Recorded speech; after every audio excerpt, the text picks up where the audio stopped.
Let me share a mistake that can cost between $20,000 and $200,000 for a piece of land that looks beautiful. There is green grass, healthy trees, and maybe a stream nearby. You walk around, get a good feeling, and then sign the papers. But 3 seasons later, your crops fail. The soil does not hold water, and everything you plant grows thin and yellow.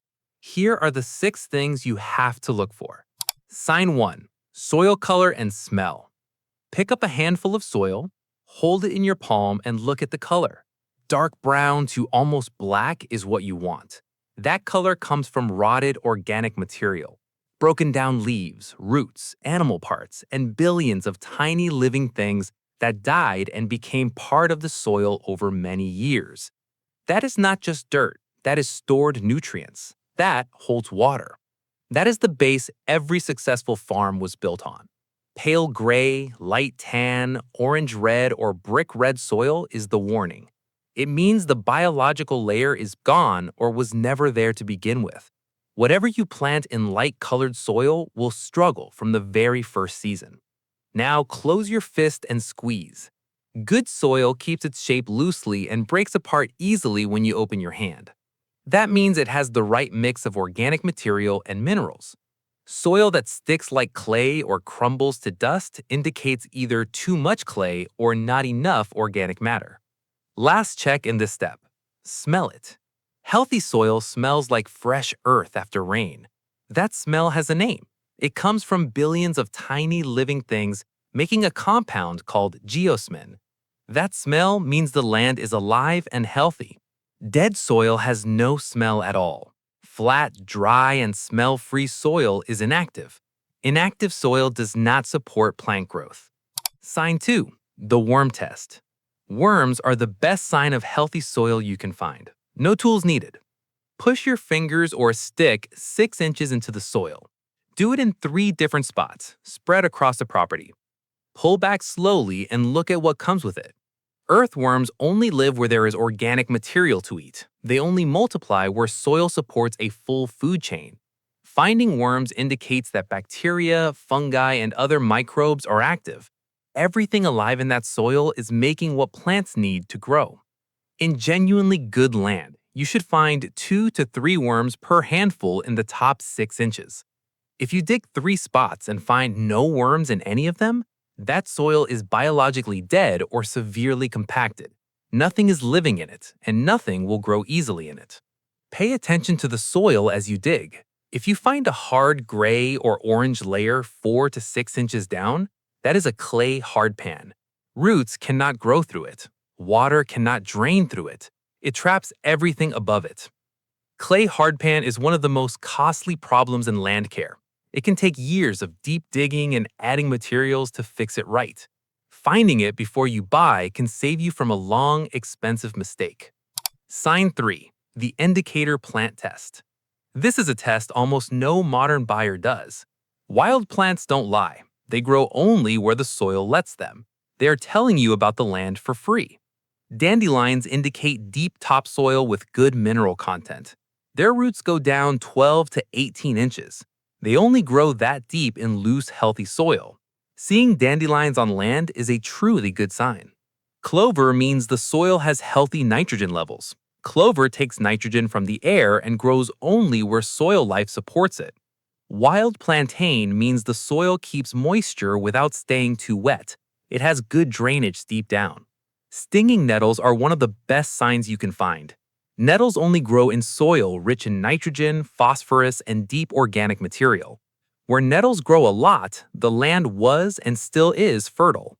Chicory means deep, well-drained soil. Wild garlic means rich, moist, well-composted soil near a steady water source.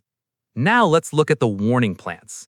Bracken fern in large quantities signals acidic, low-fertility soil. Horsetail growing in patches means chronic waterlogging below the surface. Dense colonies of dockweed signal heavily compacted, poorly draining ground. One important thing: sellers often cut the land clean before showing it. Ask what was growing before you came.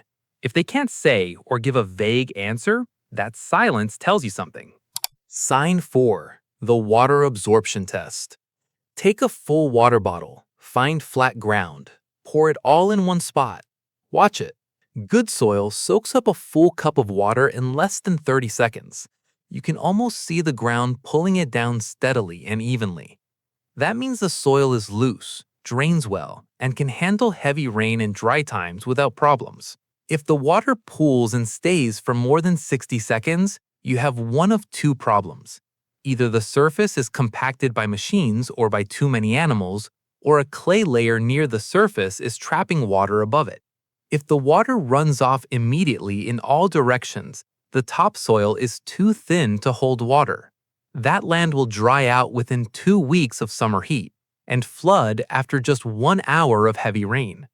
Do this test in at least 3 different spots. If results vary widely across places, the land is uneven in quality. Some parts may be good for farming, others may not. You need to know this before buying the whole property. Sign 5. The slope check. Walk to the highest point on the property and look at how the land sits. A gentle slope of 2 to 5% is best.